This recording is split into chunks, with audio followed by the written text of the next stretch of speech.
முதுகில் ஆப்ரேஷன் பண்ணால் இதே மாதிரி பேஷண்ட்ஸ் என்ன யூஸ்வலாக கேட்பாங்கன்னா, முதுகில் ஆப்ரேஷன் பண்ணால் நடக்க முடியுமா, இது ஸ்பைனல் கார்டு சர்ஜரியா அப்படின்னு கேட்பாங்க. தாமதப்படுத்த நிறையா பேர்த்துக்கு ரொம்ப கிரேட் 3 கிரேட் 4க்கு சில பேர்த்துக்கு வயதானதுன்னா ரெடியூஸ் பண்ண முடியாது. நெகட்டிவாக தான் இருக்கும்.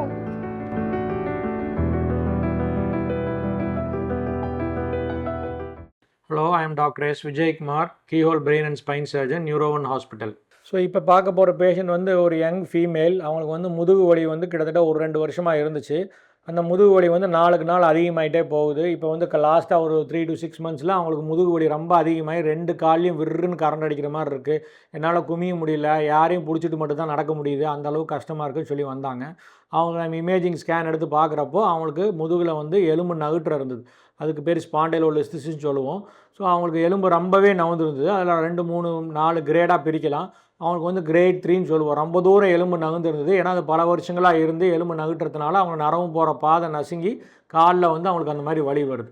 ஸோ இந்த மாதிரி இருக்கவங்க ஏர்லியராகவே முன்னாடியே ஐடென்டிஃபை பண்ணி அதுக்கான ட்ரீட்மெண்ட் எடுத்திருந்தால் கொஞ்சம் கிரேட் 1 கிரேட் 2லேயே அவங்களுக்கு பண்ணியிருக்கிறது சர்ஜரியும் சுலபமானது, ரிசல்ட்டும் நல்லாயிருக்கும்.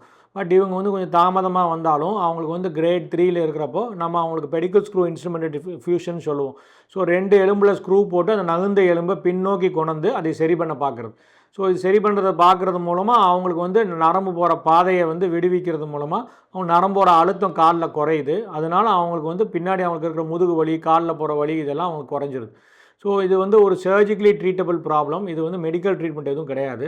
ஸோ முதுகில் ஆப்ரேஷன் பண்ணால் இதே மாதிரி பேஷண்ட்ஸ் என்ன யூஸ்வலாக கேட்பாங்கன்னா, முதுகில் ஆப்ரேஷன் பண்ணால் நடக்க முடியுமா, இது ஸ்பைனல் கார்டு சர்ஜரியா அப்படின்னு கேட்பாங்க. ஸ்பைனல் கார்டுக்கும் இதுக்கும் எந்த சம்மந்தமும் கிடையாது.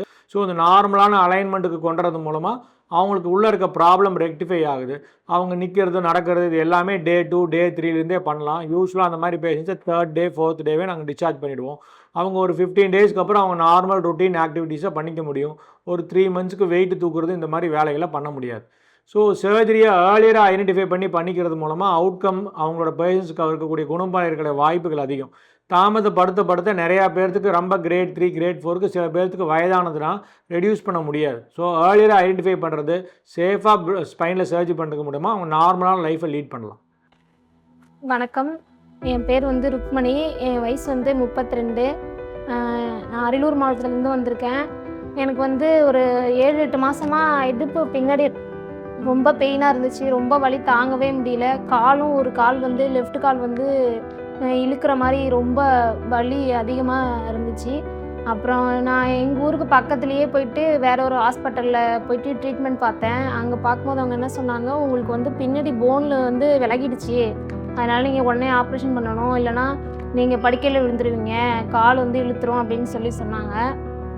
அப்புறம் உடனே எங்களுக்கு என்ன பண்ணுறதுனே தெரியல. அப்புறம் சொந்தக்காரங்க வந்து இந்த திருச்சி நியூரோவனில் வந்து நாங்கள் ஆப்ரேஷன் பண்ணிட்டு வந்தோம், இப்போ நாங்கள் நல்லா இருக்கோம், நீங்கள் அங்கே போய் ட்ரீட்மெண்ட் பாருங்கள், கண்டிப்பாக நல்லா ஆகிடும் அப்படின்னு சொன்னாங்க.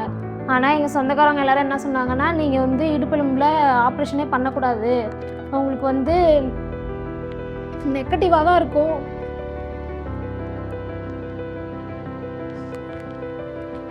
உங்களால் எழுந்துச்சு நடக்கவே முடியாது, நீங்கள் படிக்கையில் தான் இருப்பீங்க, நீங்கள் ஆப்ரேஷன்லாம் பண்ணாதீங்க அப்படின்னு சொன்னாங்க. ஆனால் நாங்கள் அப்புறம் தைரியமாக இங்கே வந்துட்டு இப்படி டாக்டர் சொன்னாங்க, கண்டிப்பாக நீங்கள் ஏஞ்சி நடப்பீங்க, உங்களால் எல்லா வேலையுமே செய்ய முடியும், நீங்கள் தைரியமாக பண்ணிக்கோங்க அப்படின்னு சொன்னாங்க. அதுக்கப்புறம் நாங்கள் இங்கே எல்லாமே எம்ஆர்ஐ ஸ்கேனு மற்ற எல்லாமே எக்ஸ்ரே எல்லாமே எடுத்து பார்த்துட்டு அதுக்கப்புறம் தைரியமாக அப்புறம் ஆப்ரேஷன் பண்ணிக்கிட்டோம். இப்போ ஆப்ரேஷன் பண்ணி எனக்கு வந்து 5-6 மாதம் ஆகுது. ஐசியூவில் வந்து ஒரு மணி நேரம் இருந்தேன். அதுக்கப்புறம் வார்டுக்கு கூப்பிட்டு வந்துட்டாங்க. 3ஆம் நாள் வந்துட்டு ஒரு ஆள் சப்போர்ட்டோடு நடந்தேன். அதுக்கப்புறம் 5ஆம் நாள் வீட்டுக்கு அனுப்பிவிட்டாங்க. அதிலேருந்து ஒரு 5 நாள் வந்து ஒரு 2 பேர் பிடிச்சிட்டு தான் நடந்து போயிட்டுருந்தேன். அதுக்கப்புறம் நானாகவே ஒரு 10 நாள் கழிச்சு அப்புறம் நானாகவே தனியாகவே நடக்க ஆரம்பிச்சிட்டேன். அதுக்கப்புறம் திரும்பி ரொட்டேட்டாக ஒரு 10-15 நாள் கழித்து நார்மல் ஆகிட்டேன். எனக்கு ஆனால் எந்த வழியுமே எதுவுமே தெரியல. இப்போ என்னோடய வேலை எல்லாமே நான் தான் செஞ்சிகிட்ருக்கேன். இப்போ வந்து ஒரு 4-5-6 மாதம் ஆகுது. எல்லா வேலையுமே நான் தான் செய்கிறேன் என் வீட்டில். இப்போ நான் நல்லா இருக்கேன். விஜயகுமார் சாருக்கு ரொம்ப தேங்க்ஸ்.